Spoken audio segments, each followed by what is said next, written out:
Soy Ronaldo Antonio Zárraga, presentador y mediador de esta mesa, y os doy la bienvenida a el Monkey Club, y nos encontramos en el capítulo 8 de este programa. Y bueno, en el capítulo de hoy nos encontraremos para hablar de la cartelería de propaganda en la Revolución Rusa.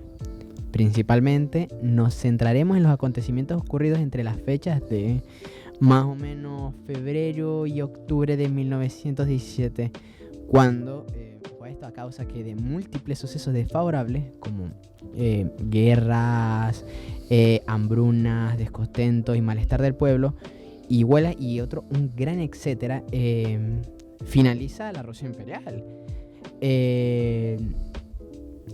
para así dejar obviamente este un paso a la República Socialista Federativa Soviética. Y esto supuso obviamente el claro triunfo de la creación de una sociedad socialista con un sistema de clases alejado del capitalismo, obviamente inspirado en los ideales comunistas y marxistas. Ya conocemos a sus grandes representantes como son Karl Marx o Friedrich Engels. Y bueno, por una vez el proletariado se encargaría de tomar el poder del gobierno, apartando a la burguesía de los altos cargos. Todo esto obviamente a manos de las doctrinas bolcheviques y liderados por Lenin. El movimiento obrero nace debido a las inconformidades de una clase social baja, donde éstas se vieron obviamente muy afectados con las transformaciones económicas, políticas y sociales que surgieron durante muchas revoluciones, obviamente a lo largo de la historia, pero principalmente con la gran revolución industrial, la cual objetivamente marcó un antes y un después en la clase obrera. Estos tuvieron una gran importancia durante estas revueltas, ya que fueron los protagonistas principales de este levantamiento y los que acabarían representando a la Rusia tras la guerra. Y bueno, para comenzar con nuestro coloquio, el día de hoy contamos con Carlos López, el cual se encuentra a mi izquierda, y Pablo Fontella, junto a mí, a mi derecha. Y bueno, que ser nuestros invitados para esta tertulia sobre divulgación histórica. Pero ante todo, ¿cómo están? Bueno, yo la verdad es que estoy encantado de que me hayas invitado a esta tertulia, porque es algo que me encanta, este tema, y estoy muy contento. Vale. Bueno, yo puedo decir lo mismo que mi compañero Carlos. Es un placer siempre estar aquí. Es un tema que nos apasiona y, como siempre, vale, es un placer acompañarte en esta mesa. Vale, un placer. El placer es mío tenerlos a ustedes aquí. Y bueno, entrando en contenido, para poder hablar de la cartelería junto a su influencia dentro de la Revolución Rusa, creo que debemos tratar primeramente el concepto de propaganda y la forma en la que esto se enlaza con la cartelería. Y para poder definir esta idea, diríamos que la propaganda es la divulgación sobre información política, social o comercial, dependiendo de sea el caso. Obviamente con una finalidad para tratar que las personas a las que llegue cambien su manera de actuar en beneficio o de los ideales que se mencionan. Pero más concretamente, creo que vamos a referirnos a la propaganda leninista, conocida también como soviética o socialista, perteneciente obviamente al partido bolchevique. Y bueno, ¿cuál fue el objetivo principal de esta? Si alguno de ustedes me puede responder perfectamente, Carlos. Vale, yo te respondo encantado. A ver, para empezar, en las revoluciones, algo básico que todo el mundo sabe es que se trata de conseguir adeptos, candidatos a, por así decirlo, a que apoyen tu causa y sean capaces pues de volcar su vida por la lucha de esta. Eso es algo básico en todas las revoluciones. Vale. Incluso a veces queda en segundo plano las propias vidas de los adeptos. En este caso, como he mencionado, la policía leninista buscaba que los jóvenes y campesinos, sobre todo, que pertenecían al proletariado, pues se unieran al partido y que defendieran estas ideas del régimen. Así, a la vez, pues se consolida el nuevo Estado socialista. Vale, Pablo. Bueno, pues, si me lo permite, a mi parecer algo que también sería verdaderamente importante destacar, aparte de lo que ya ha comentado mi compañero, sería el papel de la mujer durante toda esta etapa de la revolución, ya que participó de manera activa y no se quedó en segundo plano, como en la mayoría de los enfrentamientos políticos hasta la época. Incluso podemos encontrar múltiples propagandas y carteles con figuras femeninas donde no solo se las mostraba como madres o esposas, sino como trabajadoras dignas y compañeras que verdaderamente luchaban por el bien del pueblo, dejando atrás todo ese sentimentalismo y paternalismo. Una conducta, si me permite mencionar, a mi parecer, muy revolucionaria y que muy pocas veces se ha hablado realmente de ello a lo largo de la historia. Y bueno, obviamente, claro, aquí exportados los conceptos sobre la importancia de la propaganda en la Revolución Rusa, creo que podemos encontrar muchas variables de la misma. Y en sí, ¿qué es lo que haría especial a la cartelería? Lo que trato de decir, ¿por qué es importante destacar la cartelería frente a las diferentes formas de manipulación o control de masas que los altos cargos soviéticos ejercieron durante la Revolución Rusa? ¿Carlos? A ver, para comenzar, creo que es muy necesario aclarar el gran impacto que tuvo la cartelería en el desarrollo y a la hora de llegar al clima de la Revolución Rusa. Eso es lo primero. Esto se debe a que se guió a una generación que pertenecía a la clase obrera, la cual se encontraba muy descontenta por el tratamiento que recibía por parte de la sociedad. Y entonces se enfrentan a un gobierno muy tirano, el cual siempre quiso acallarlos. Y por lo tanto, el gobierno como que eso intentaba acallar a los más desfavorecidos. Y al final, pues esto era insostenible. Y hubo ya un momento en el que por fin ya se comunicaron directamente la gente del pueblo para buscar un movimiento, se unieron e intentaron encontrar una unidad por el bien común. Vale, por lo tanto, podríamos decir que una de las grandes causas del triunfo del bando bolchevique en esta revolución fue gracias a la función que realizó la cartelería sobre las ideas del Partido Obrero, ¿no? Pero, y esencialmente, ¿cuáles son las principales características de este movimiento político-artístico? ¿Qué es lo que hizo que estos cumpliesen la labor que buscaba? O sea, ¿cuáles fueron los factores que hicieron que funcionara la cartelería en la sociedad? Bueno, pues cuando hablamos de cartelería soviética, una de las particularidades más inconfundibles fue la búsqueda del simbolismo. Trata de encontrar de una manera sencilla, de mostrar los ideales, ya que en gran parte, y como hemos mencionado anteriormente al referirnos a las diferenciantes clases, el pueblo era en su inmensa mayoría analfabeto, debido a la ausencia de una educación verdaderamente enfocada a las clases bajas. De este modo, las familias en su gran mayoría eran pobres y desde muy jóvenes tenían que trabajar, puesto que no tenían otra manera de sobrevivir, siendo así arrebatados de la oportunidad de conseguir una educación digna.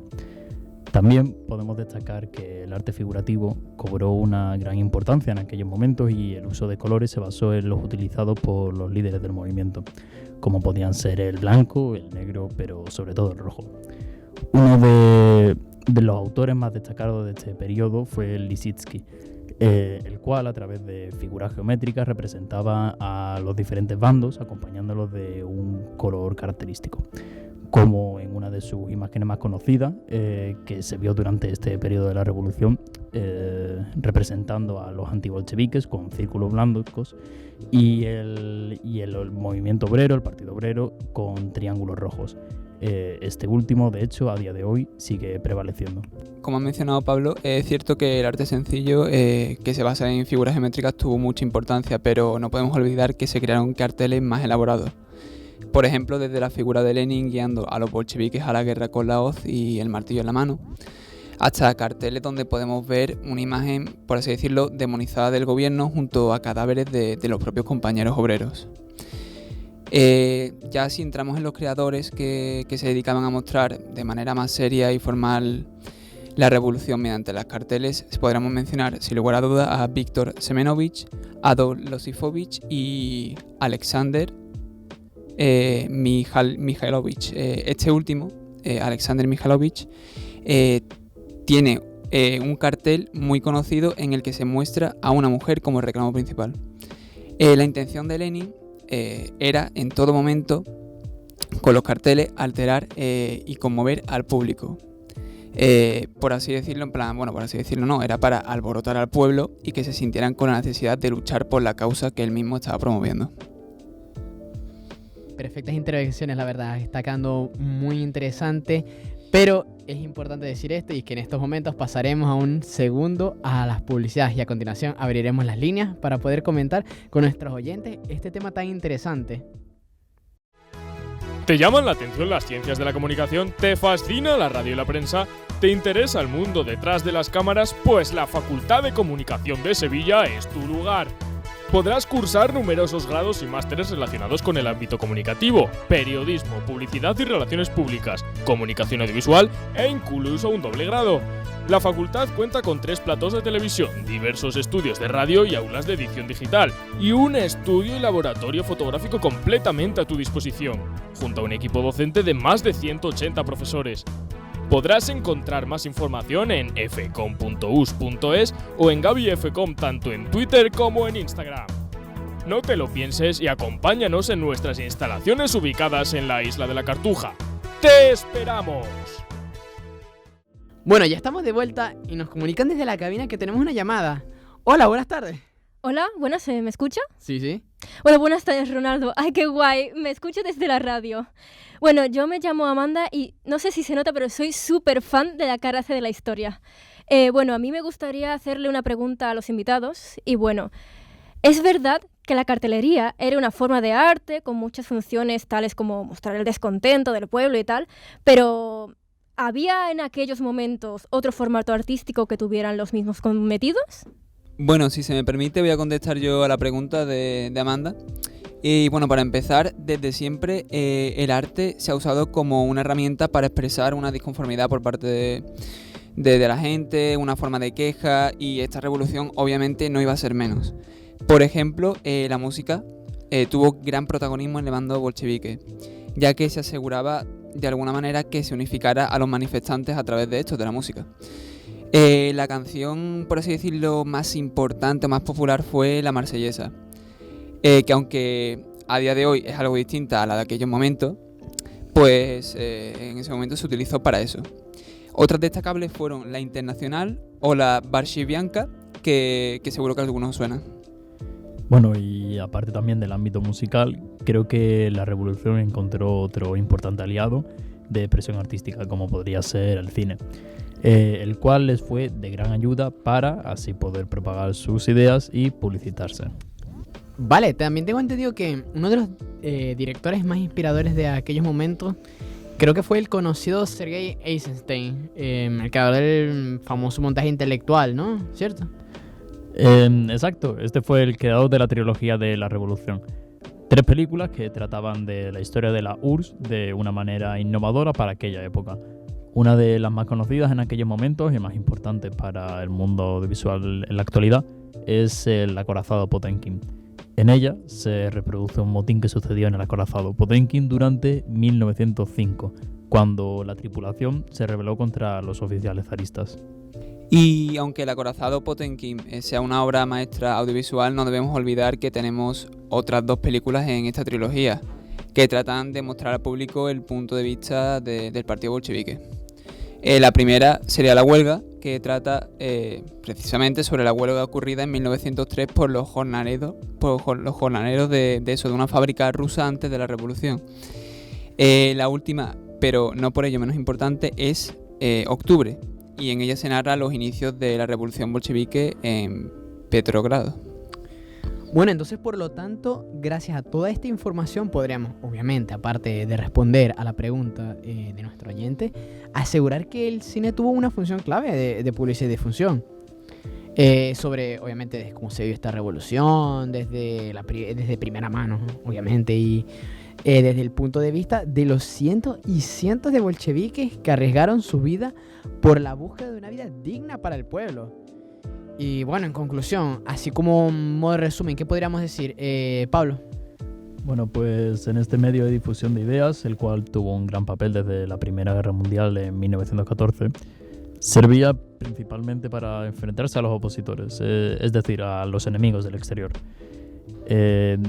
A su vez, los bolcheviques hicieron un gran esfuerzo para evitar que el resto del mundo tuviera una mala imagen sobre ellos, ya que uno de sus principales objetivos era conseguir que las ideas de la revolución llegasen a todos los países del mundo.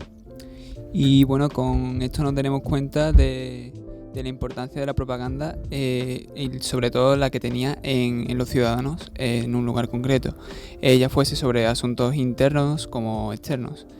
Esto es debido a que Lenin eligió la cartelería como forma de divulgar sus ideas ya que era la forma más sencilla de crear y de difundir, llegando, por así decirlo, a todos los sitios, porque era bastante más asequible. Bueno, y ya para finalizar, creo que me gustaría preguntar a los invitados si les interesaría comentar algo más, alguien en especial.